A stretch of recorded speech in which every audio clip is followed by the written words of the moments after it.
Hey, it's your boy Crypto Expat, back with another video. And in this video, we're going to talk about Core, or what they call cVault.finance. And this is a new protocol that's just come out.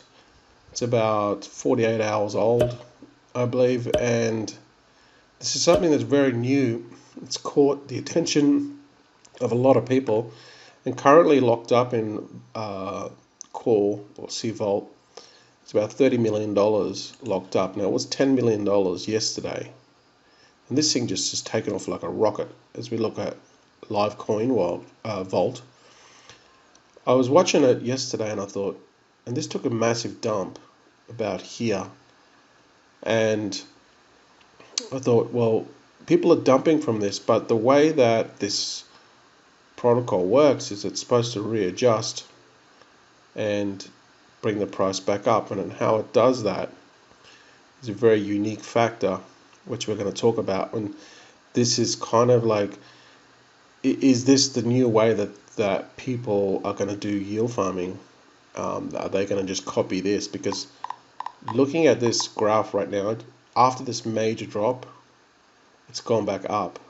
So it went from, let's say, 1400, 1700, and then it's gone up now to 3000. But there's another $20 million in liquidity that's come in.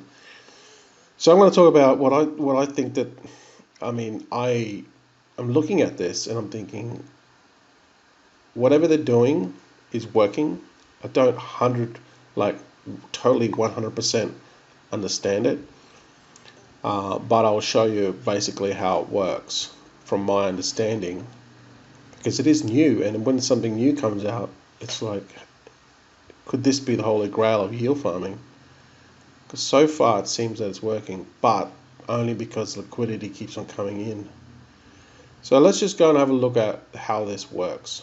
Okay, this is their Medium document, and it says Core is a non-inflationary cryptocurrency that is designed to execute profit-generating strategies anonymously with completing decentralized approach.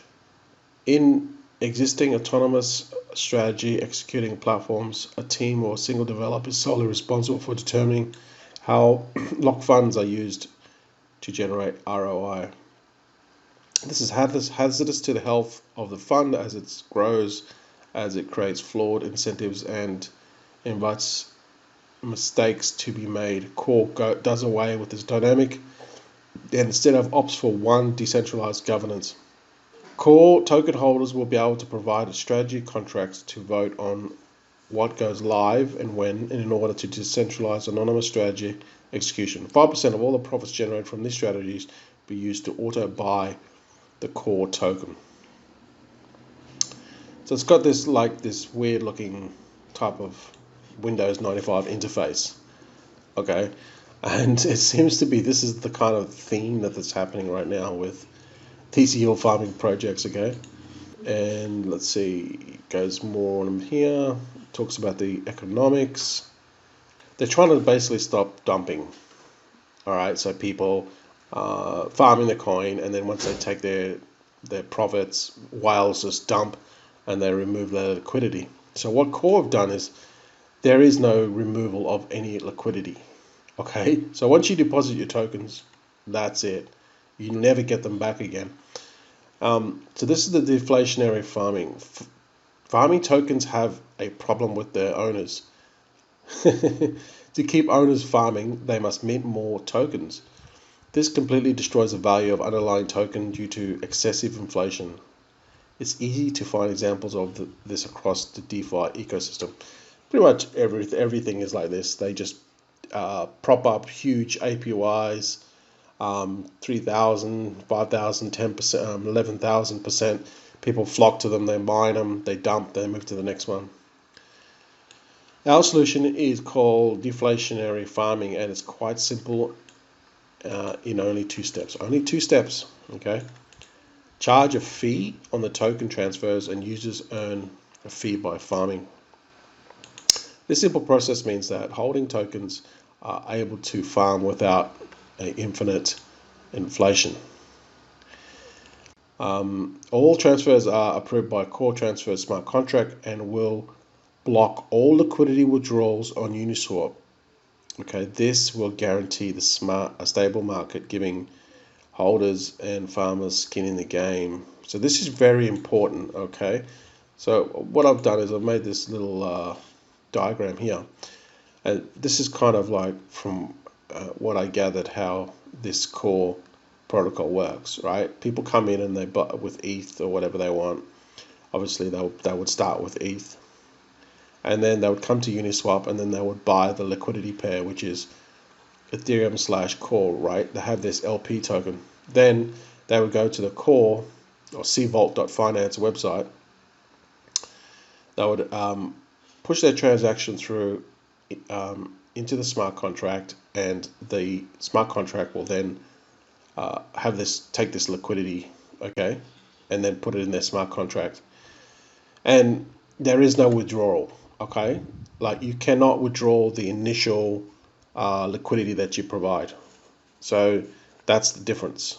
You can only withdraw the staking, like the rewards, okay? And how they do this is when people push the button to withdraw their staking rewards, what happens is core will charge a fee, 1% fee to core, 7% to the devs, and 93% fee to the liquidity providers. And this is the incentive to provide liquidity. Okay, so it gives them a little bit back in liquidity, providing liquidity. And what will happen is core will limit the essentially what they're doing is they're buying the liquidity and they're putting it on Uniswap. Essentially, they're controlling the liquidity. And once they control the liquidity, they can basically say, okay, all these people on core claim their rewards. What will happen is it'll then look on Uniswap and go, okay, there's enough money there. It looks at this algorithm they have, and then it goes, okay, we'll allow you to take your core token and swap it for Ethereum. In other words, cash out. We'll allow it. It's only going to allow it if there's enough liquidity on Uniswap. And that's I think that's basically how this thing works. Okay, so it controls how much liquidity is how much is cashing out on the liquidity. As you know, before with normal yield farming, it just keeps on minting or giving the rewards, and then they can dump, whales dump, and there's no control of liquidity. That's why the liquidity just disappears. Everyone cashes out. But here, one, you cannot withdraw your initial liquidity. So if you go into this, whatever you exchange your Ethereum to core, then you have to match it 50-50. So if you say buy half an Ethereum worth of core, you've got to match it with another half of Ethereum to make your liquidity pair. When you transfer it over to core, you'll never get that back. Okay, you can understand that. There's no withdrawal function. However, you'll continue to stake forever, and your rewards in core will be able to be then liquidated into Ethereum on Uniswap, but they control how that happens. The smart, sorry, not they, not any person, but the smart contract. Okay, the core smart contract will control. It's just basically looking what's on Uniswap, and then looking what's getting staked, like what's getting cashed out, and going, okay, Joe in the product on core clicks his claim button and wants to withdraw his 0.5 of core. It looks at Uniswap and goes, yep, there's, I don't know, 10 core liquidity, Ethereum liquidity.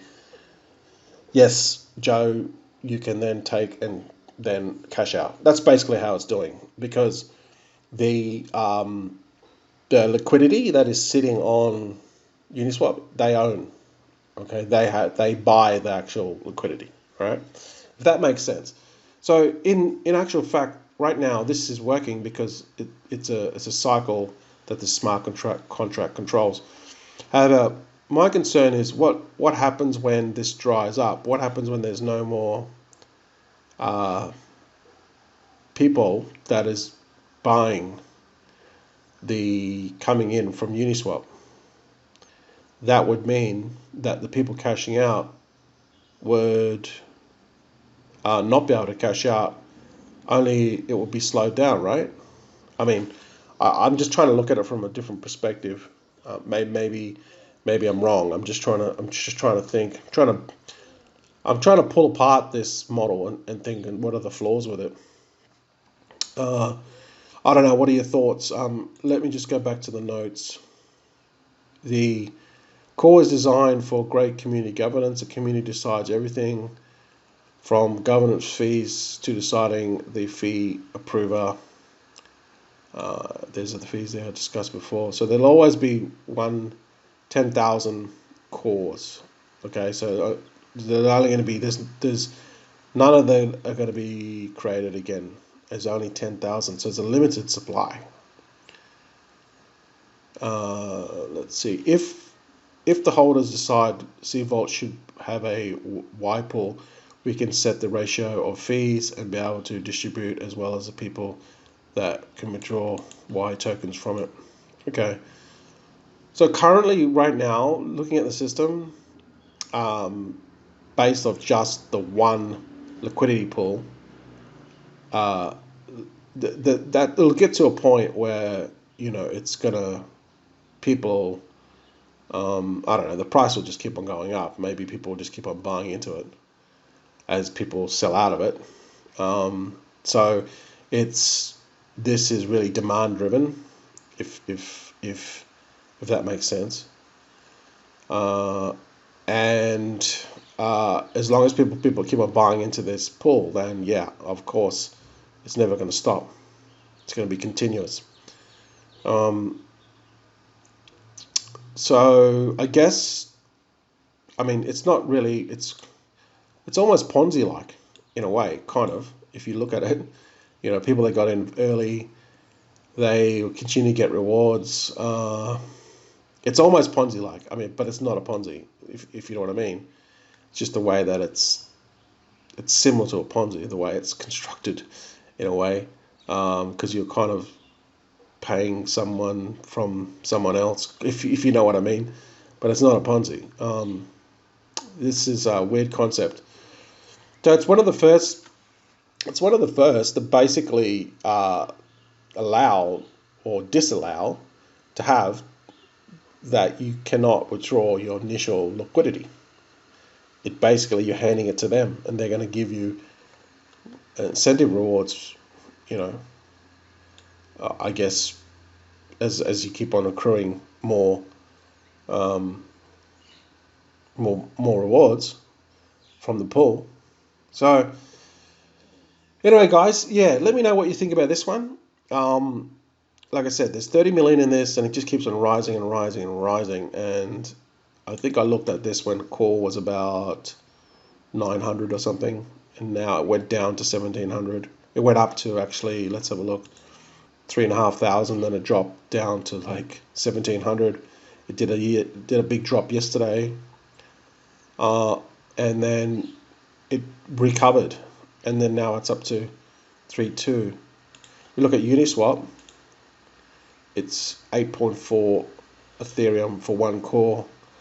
So what I'll say to close is this: whatever that these guys are doing, whether they created this protocol, and whatever the exact mechanics, the technical stuff behind the scenes, whatever when they created this thing, whatever it's doing, it's working. In my opinion, it's working right now, only because there's a lot of volume coming in.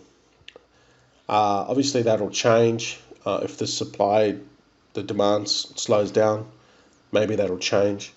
But if they add more liquidity pools, I mean, you just don't know what's going to happen in the future with this protocol. So it's very interesting. I'll just leave it at that. Let me know your thoughts. Are you currently involved in this? Are you making any gains, rewards from this? What are your rewards? Have I got anything wrong in this video? Let me know, as I'm still learning about this. But there's a hell of a lot of money going into this. Currently 30 million, and there's only 10,000 core. It's totally different to what we're used to with yield farming. So let me know your thoughts. Comment below. Don't forget to subscribe to the channel, and I'll see you in the next video.